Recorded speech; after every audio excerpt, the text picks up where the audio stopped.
살아남는 이들 제22장 모세의 죽음.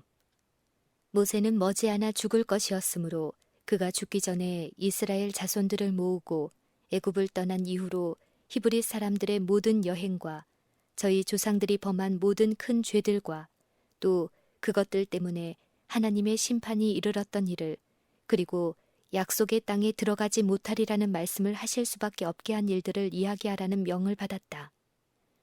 그들의 조상은 하나님께서 말씀하신 대로 광야에서 죽었다.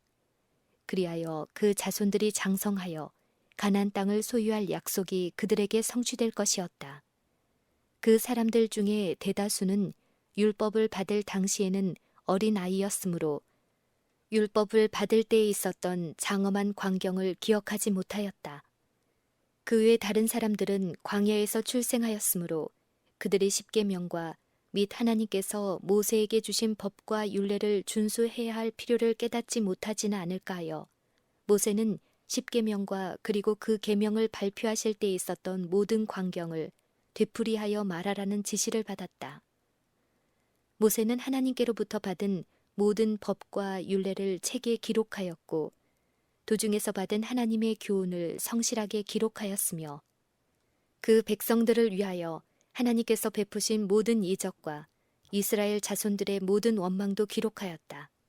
그리고 모세는 그들의 원망으로 인하여 저지른 자기의 실수도 또한 기록하였다. 이스라엘 백성에게 준 최후의 교훈. 모든 백성이 모세 앞에 모이자 모세는 자기가 기록한 책에서 이스라엘 백성들의 역사 가운데 중요한 사건들을 낭독하였다. 또한 그 백성들이 순종하면 저희에게 주실 하나님의 약속과 저희가 불순종하면 임할 저주에 대해서도 낭독하였다. 모세는 그 백성들에게 저희의 반역으로 인하여 하나님께서 여러 번 저희를 멸하고자 하였으나 자기가 그들을 위하여 하나님께 간절히 간구하였으므로 하나님께서 저희를 자비로 보호하셨다는 것도 말하였다. 그리고 하나님께서 바로와 애굽의 온 땅에서 행하신 이적을 다시 그들에게 상기시켰다. 그는 그들에게 말했다. 너희가 여호와의 행하신 이 모든 큰 일을 목도하였느니라. 그러므로 너희는 내가 오늘날 너희에게 명하는 모든 명령을 지키라.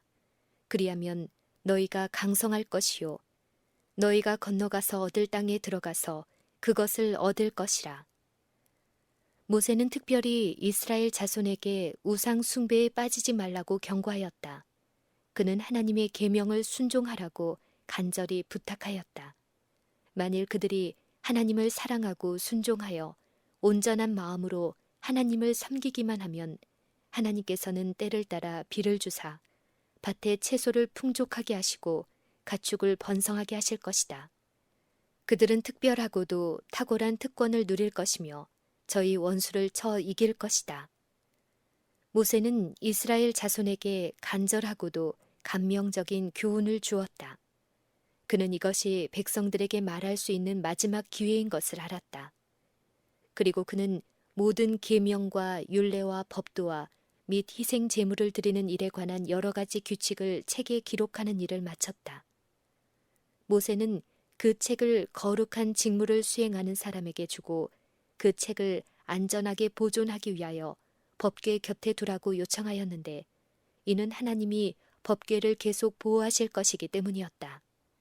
이 모세의 책은 이스라엘 백성의 사사들이 어느 때든지 필요할 때에 볼 수 있도록 잘 보관되어야 할 것이다. 과오를 범하기 마련인 사람들은 흔히 저희의 입장에서 부합되도록 하나님의 요구를 해석한다.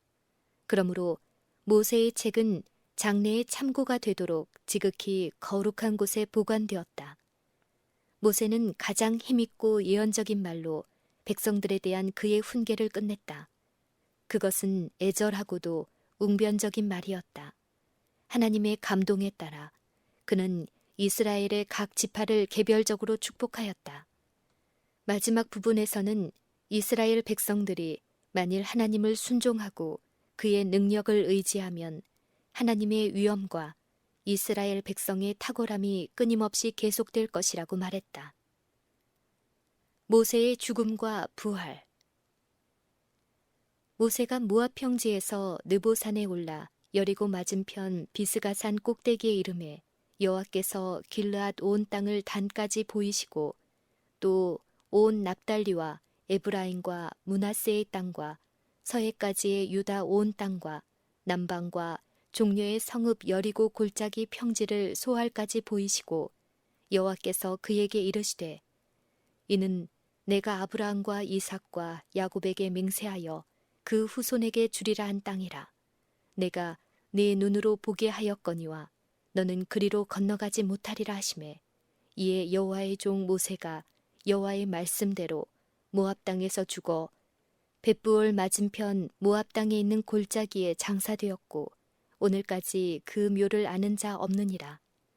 모세의 죽을 때 나이 120세나 그 눈이 흐리지 아니하였고 기력이 쇠하지 아니하였더라. 어느 누구도 모세와 함께 비스가산 꼭대기까지 올라가는 것은 하나님의 뜻이 아니었다. 모세는 비스가산 꼭대기 높은 봉우리 위에서 하나님과 하늘 천사들 앞에 섰다. 그리고 그는 마음껏 가나안 땅을 바라본 후에 마치 지친 용사처럼 그곳에 누워 쉬었다. 잠에 빠져들었고 그것은 깨어나지 않는 죽음의 잠이 되었다. 천사들이 그의 시체를 취하여 골짜기에 장사하였다. 이스라엘 백성들은 도무지 모세가 매장된 곳을 찾을 수 없었다. 그의 은밀한 장례는 이스라엘 백성들이 그 시체를 우상화하여 하나님께 범죄하지 않도록 방지하기 위함이었다. 사단은 모세가 하나님께 범죄하도록 하는 일에 성공하였으므로 의기양양했다. 이 범죄 때문에 모세는 죽음의 권세 아래에 들어간 것이다.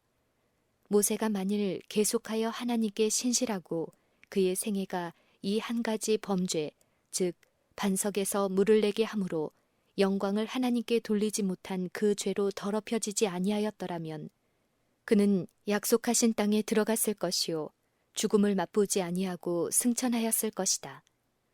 천사와 더불어 모세를 매장하신 미가엘, 즉 그리스도는 그가 잠깐 동안 무덤에 있은 후에 하늘에서 내려오사 그를 부활시켜 하늘로 데려가셨다. 그리스도와 천사들이 무덤에 가까이 왔을 때 사단과 그의 천사들이 모세의 시체가 옮겨지지 않도록 지키려고 나타났다. 그리스도와 천사들이 가까이 가자 사단은 그리스도가 접근하지 못하도록 대항하였으나 그리스도와 천사들의 영광과 능력 때문에 뒤로 물러갈 수밖에 없었다. 사단이 모세의 시체를 요구한 것은 그가 범한 한 가지 죄 때문이었다. 그러나 그리스도께서는 온유하게 그를 하늘 아버지께 위임하시면서 주께서 너를 꾸짖으시기를 원하노라 라고 말씀하셨다.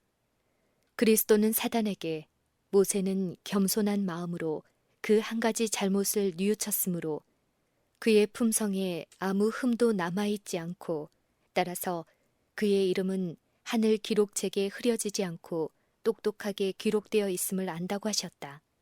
그리고 그리스도께서는 사단이 요구하던 모세의 시체를 부활시키셨다. 그리스도께서 변형되실 때 모세와 승천한 엘리야는 그의 받으실 고난에 대하여 얘기하고 동시에 하나님의 영광을 당신의 사랑하시는 아들에게 전달하기 위하여 보내심을 받았다. 모세는 하나님에게 크게 은총을 받았다. 그는 사람들이 친구와 서로 이야기하듯이 하나님을 직접 대면하여 이야기할 특권을 받았다.